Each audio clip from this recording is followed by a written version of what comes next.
Peter, I just thought we'd start. I'll just do a brief summary of this coronavirus thing because it is good news, but we've got to keep at it. Now, it's Tuesday, April 21. If we go 2 weeks ago to Tuesday, April 7, the active cases in Australia were 3,322. You don't have to remember that, but there's been much more testing in the fortnight since.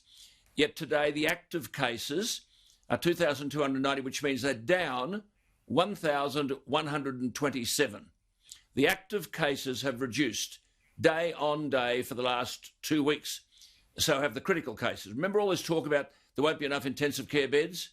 There were 96 critical cases 2 weeks ago. Today there are 49, which is 0.7% of all cases. 97% of cases around the world are mild. The Prime Minister and his team have done a terrific job.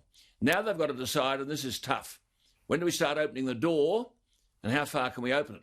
That gigantic engine, the economy, has got to be cranked up. Now, the Bureau of Statistics says, this is frightening, 8% of adult Australians, that's more than 1.6 million people, lost their incomes in the first week of the coronavirus lockdown.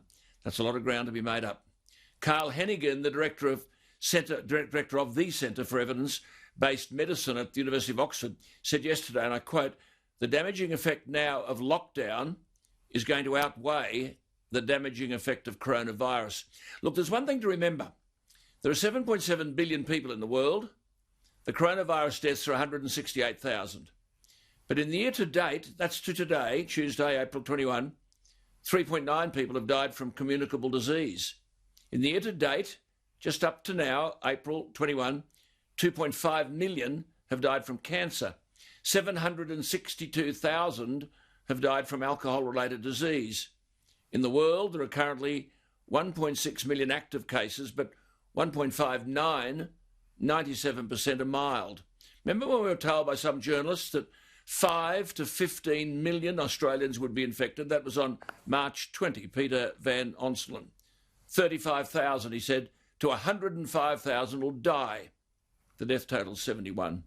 I had an argument on air with David Elliott, the New South Wales Emergency Services Minister, on April 3, 18 days ago.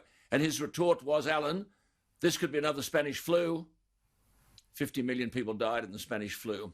And a month ago, the Deputy Chief Medical Officer warned there could be 150,000 coronavirus deaths in Australia.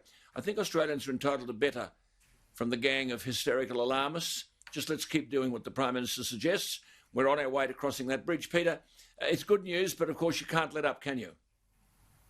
No, I just, I commend the Prime Minister, Josh Frydenberg and Greg Hunt. Alan, I absolutely do for where we are today. I think it's been an extraordinary effort, but mostly that's down to Australians doing the right thing. I just wish we had a better sense of what success looked like, so we knew when, or we could see the signs of when we're really going to be out. We look at that curve every day, but they're still saying in Victoria, no mass gatherings this year at all. I mean, that means the Melbourne Cup likely run with nobody in the stands. When does work go back? There seems to be different messages on schools and restaurants and bars, state by state. So I think that's the communications piece still has to be improved. Absolutely.